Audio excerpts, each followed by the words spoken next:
On February 20, 2022, in a festive atmosphere, the Ethiopian Prime Minister announced the start of electric power generation from the Grand Ethiopian Renaissance Dam, GERD. Only one of 13 turbines is currently operational, with an installed capacity of 375 megawatts. At full operational, its generating capacity will exceed 5,000 megawatts, at least in theory, doubling Ethiopia's electricity supply. The huge hydropower plant on the river Nile has been a source of regional contention, most notably with Egypt and Sudan since construction began in 2011. The importance of the Renaissance Dam for Ethiopia does not just stem from meeting local electricity needs, it is also seen as a future source of precious hard currency and geopolitical hegemony. The announcement reflects the government's desire to revive hopes that the dam will transform the country's economic development at a time of war, sanctions, and drought. Less than half of the country's population has access to electricity. Most of Ethiopia's energy comes from biomass, in the form of traditional sources such as firewood and animal dung. The use of those materials is linked to deforestation and respiratory illness. Furthermore, given that Ethiopia is among the regional countries suffering from weak power networks, Addis Ababa hopes the power generated from the dam can be exported to neighboring countries such as Kenya, Djibouti, Sudan, and South Sudan. These exports will guarantee Addis Ababa's geopolitical influence in these countries, given that electricity will be a vital tool in the development process. However, it is impossible in international rivers to have a single management of a water source in the upper river without consulting with the downstream countries. However, Egypt and Sudan have both called the dam a national security threat. Egypt sees the GERD as having the potential to threaten its very existence. The Nile provides 97% of the country's irrigation and drinking water. Around 80% of Cairo's water supply comes from the Nile, and the city has relied on the river socially and economically since ancient times. Its near-total reliance on the Nile for water means it is very nervous about what could happen upstream.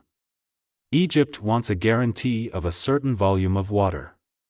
During years of normal or above-average rainfall, that should not be a problem, but Egypt is nervous about what might happen during a prolonged drought that could last several years.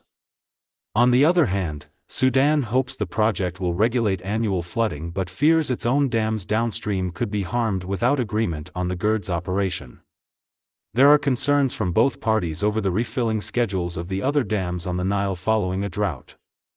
Suppose a drought intensifies, suppose Ethiopia closes dam gates to force the reservoir to fill more quickly.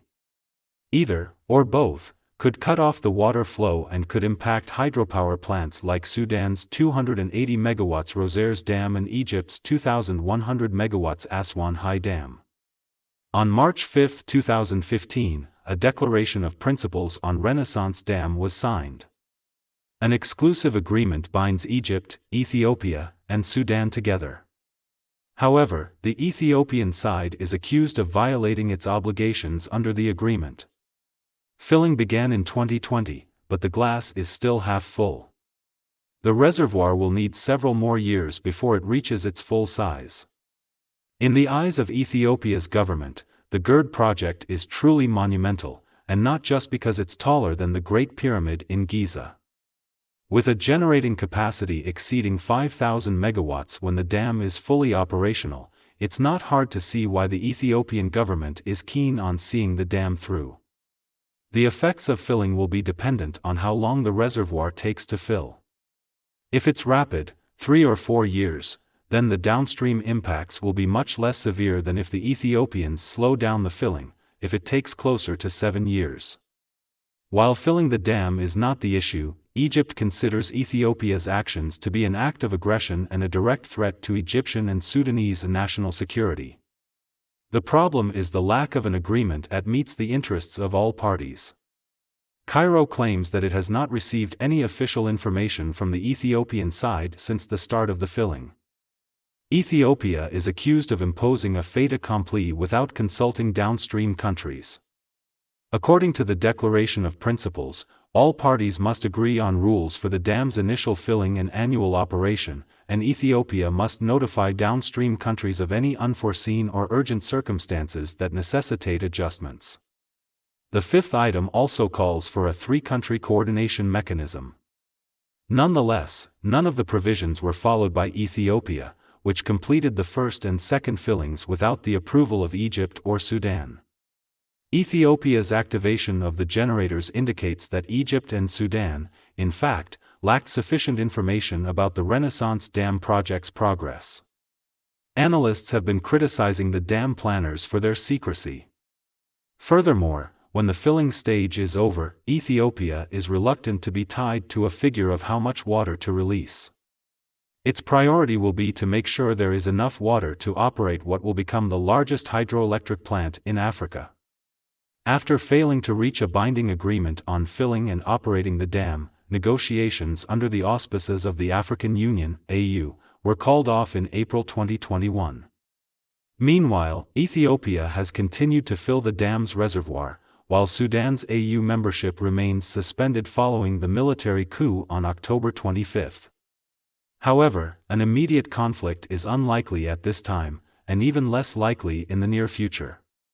For the time being, a frozen conflict may prevail, and international cooperation will be essential in achieving a mutually beneficial scenario for all three countries. Since the United States and the European Union have been unable to reach an agreement on a coherent strategy for resolving the Nile dispute, other global and regional actors have taken the initiative. Observers say the only option left for Egypt and Sudan now is to accept minimum understanding with Ethiopia. Egypt has no choice at this stage but to ask the African Union to quickly resume the stalled negotiations as the only way out of the protracted crisis. Cairo is awaiting the international community's position on the dam crisis. The UN Security Council must adopt Tunisia's draft resolution, which stipulates the need to relaunch the GERD negotiations on two conditions. The first is the establishment of a timetable for resuming negotiations, and the second is the intervention of international experts and observers.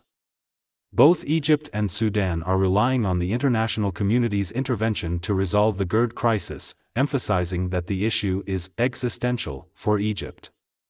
If the Security Council fails to resolve the crisis peacefully while meeting the interests of all three parties while preserving Egypt's water security, Cairo vows to resort to military force to protect its water security. Certain countries, however, such as the United Arab Emirates, UAE, and Russia, may pursue this for their own reasons. It has the potential to exacerbate polarization within the dispute. Qatar's role may be considered significant in light of its previous tensions following the Gulf crisis, in which Egypt joined Saudi Arabia, the United Arab Emirates, UAE, and Bahrain in blockading Doha. This gives Russia permission to take charge, though it also implies that Russia may try to increase its clout with Ethiopia and support Addis Abeba's position on the Nile. At this point, geopolitical competition, or a Cold War over the dam may be a more appropriate term. However, various countries want to profit from the dispute and use it to increase their regional influence. As a result, while Ethiopia's second stage filling is a setback to negotiations, it appears that cold tensions between Cairo and Addis Ababa will remain a source of contention rather than erupt into open conflict for the time being. However, if these tensions are not resolved, further threats of military action may become a reality in the future. Especially if the stakes become higher for Egypt. Thanks for watching. If you like this type of content, make sure you subscribe and turn on the notification bell for more stories.